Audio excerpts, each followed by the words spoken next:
Thank you for watching This Week in Fantasy. I am your host, Fidel Barraza, filling in for Elia Hassan. She'll be back next week. Alongside with me, Clayton and Justin. How you guys doing? Fantastic. Good, buddy. Hey, NFL fantasy playoffs are getting closer and closer. So let's recap last week really quick. Who would you say was your biggest surprise of the week? Start out with Clayton. It wasn't really a surprise, but my top guy, I guess it's a surprise whenever you see tight end put up these numbers, is Travis Kelce has just been so consistent at the position.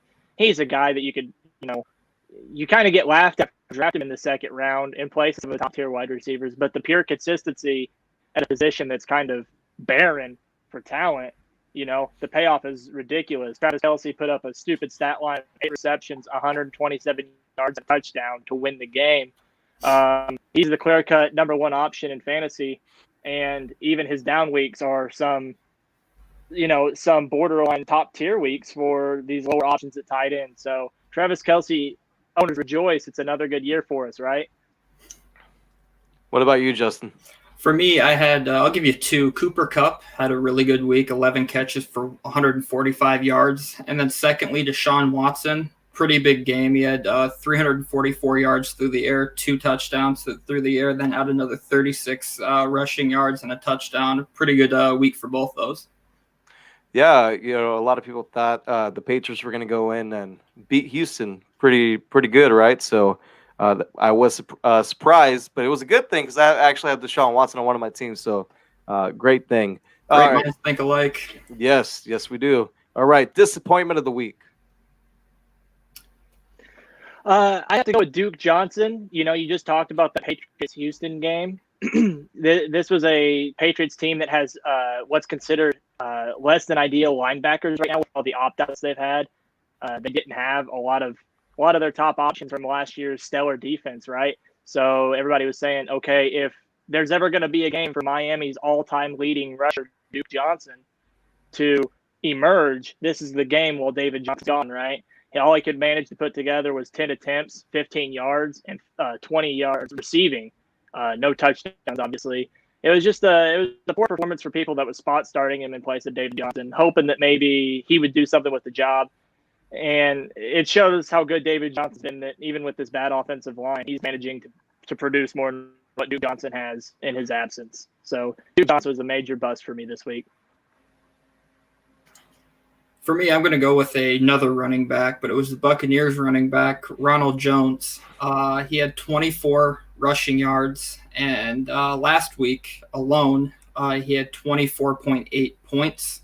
So this week having, 2.4 points? He literally had 10 times as many points the week prior. So not very much. Yeah, so it was kind of a disappointment. I figured that the Buccaneers would want to run the ball a lot to try to establish something in the past, but that just wasn't something that they were able to do. So Ronald Jones is a little bit of a disappointment for me this week. What about Matt Ryan for you guys? I mean, I in years past would use Matt Ryan because when you have Julio Jones, you had Mohamed Sanu for years there, Hooper, would always have him. But this year I've been kind of going with some more of the younger quarterbacks like Deshaun Watson that I mentioned, Josh Allen and them. So, I mean, I haven't really paid a whole lot of attention to Matt Ryan, but you'd think that with all the weapons he has, he would still put up good numbers. Yeah, and let's talk real quick about the Saints quarterback situation. Going back to last week, Clayton, I think we had a conversation about Jameis Winston being the quarterback for the New Orleans Saints, and we clearly saw that that they went with Taysom Hill. What were you guys' thoughts on his play? And now, actually, no one's going to be able to play him at tight end and quarterback. It's only going to be quarterback going forward. So another interesting stat right there. Well, Sean Payton talked about. You can go. Okay. Well, what I talked about last week with you, Fidel, was on the show was overall we were more interested in how is this offense going to transition, right? Mm-hmm. Is Sean Payton going to get away from the dink and dunk screens and the dinky little crossing routes that he's using for Drew Brees and limiting Drew Brees' upside? Is he going to take more downfield shots? And we saw Taysom Hill load up and throw deep. So that was super encouraging to whoever was lining up under center that's what we wanted to see. We wanted to see Michael Thomas run more than a slant, right? We wanted to see some of these deep shots, Daniel Sanders open the offense up, and that's exactly what we saw. Yeah, the plan was, at least what Sean Payton said, was during the week, if Drew Brees were to ever go down in game, it would be Jameis Winston running the offense as the regular quarterback and Taysom Hill keeping his role. But since Taysom had a whole week to start, I guess the plan all along, this is what he said in the offseason, that Taysom Hill would come in. But I actually picked him up. I mean, he was, you don't know. Kind of had him on the bench. Thankfully, Deshaun Watson played well for me. But I'm just like, if he plays well, maybe it's trade bait. I don't know. Yeah, let's see. We got our very own Taria Rogers. Ronald Jones was my bench of the week last week. Yes, you are correct, sir. You hit the nail on the head with that one. What's his fantasy outlook, though, for the rest of the year? I can look it up here. I'm not 100% sure right here. Okay, let's see. But kind of more going, would you guys, so let's just say if you have a quarterback that's struggling, like a little bit like Tom Brady is, do you replace him with Taysom Hill?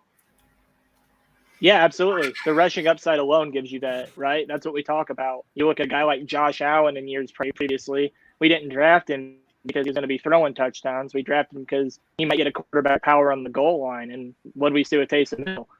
24 points. He didn't throw for a touchdown. He ran it in.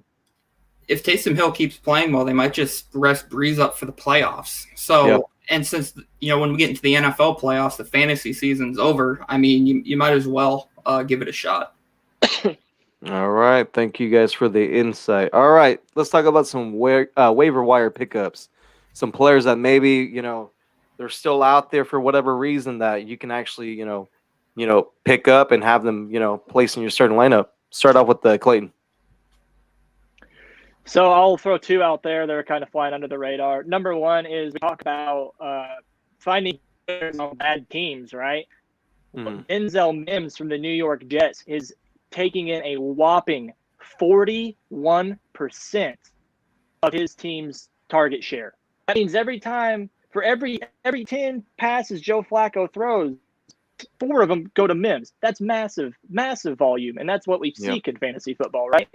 And most of those are deep shots. All it takes is one to change your fantasy week, hooking up on one of those. Denzel Mims, flying under the radar for people, I'd seek him out. And Logan Thomas, the tight end from Washington, Alex Smith loves his check downs to tight ends, loves to look for him in the red zone. Those are 2 guys I'd highly recommend going into this weekend. For me, if for whatever reason, if you have a struggling quarterback on your team, you're looking for maybe a change. I have Kirk Cousins here, just because he's going against a Panthers defense. It's kind of middle of the pack as far as defending quarterbacks. And if you take his last 4 weeks, I mean, he's been pretty dominant. I have 986 yards, 9 touchdowns, 1 pick. That was the Thielen drop that Khalil Mack got the interception, and a total of 74.71 fantasy points. So I'm going Kirk Cousins for the waiver wire of the week. All right, perfect. So it looks like we have a question via YouTube. L Cross, hey guys, I have a kind of tough decision for my flex for PPR. Do I play Carson, Deontay Johnson, Woods, or DJ Moore? What do you guys think? I'm going to go DJ Moore going against the Vikings defensive backs, very young. I think they got totally exposed last week against Dallas. And so I would say DJ Moore. Yeah, if Chris Carson's healthy, he probably sees the most consistent volume out of those guys. So it depends on how safe you want to play it. If you're looking for just a safe floor play, I would go obviously Chris Carson. But like Justin said, Coach said, DJ Moore, massive air yards this season, one of the top 5 guys in air yards, sees consistent volume. It's looking like he might get Teddy Bridgewater back, so that's going to be good for him as well. All right. Thank you, L Cross, for watching the show and for the question. All right, guys, let's talk about some people we need to start and some other players we need to bench. So for my starter of the week, I'm going Dalvin Cook against the Panthers. The Panthers give up the 5th most yards to running backs. He's projected to have just under 23 points this week. And if you look at Dalvin Cook's volume over the last 4 weeks, he's put up 128 points. So you can't really go wrong with a running back like Dalvin Cook.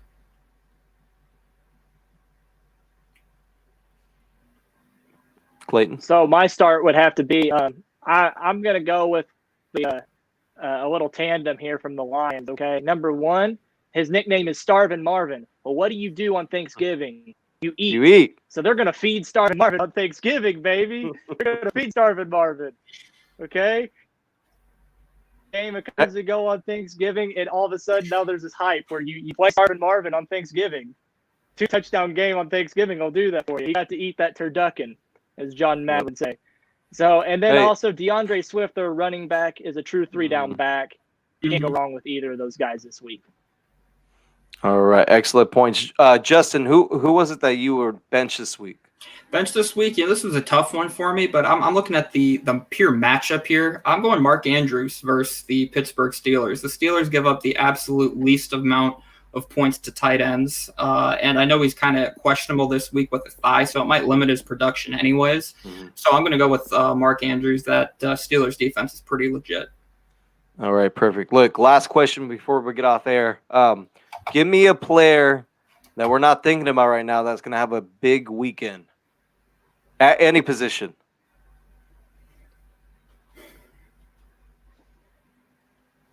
I got one for you. I would say Well, TJ TJ Hawkinson Yep. for the Detroit Lions, I think, is going to have a big week. What about you, Clayton? Yeah, Justin Jefferson from the Vikings. Adam Thielen got placed on the COVID list. Not really sure what his status is.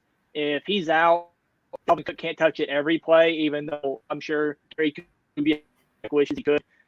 So Justin Jefferson's going to have to catch the ball. What about Derek Carr going up the Atlanta defense? You could go with him for sure, but if John Gruden, I'm sure is going to want to pound the rock, so it might take some touches away from Carr. But Carr will still have a big game regardless. Yeah, I like Carr. I'm going to go with Carr this week. I think he's going to be one of the top fantasy football players this weekend. But all right, that's going to go and wrap up this edition of This Week in Fantasy. Thank you so much for watching.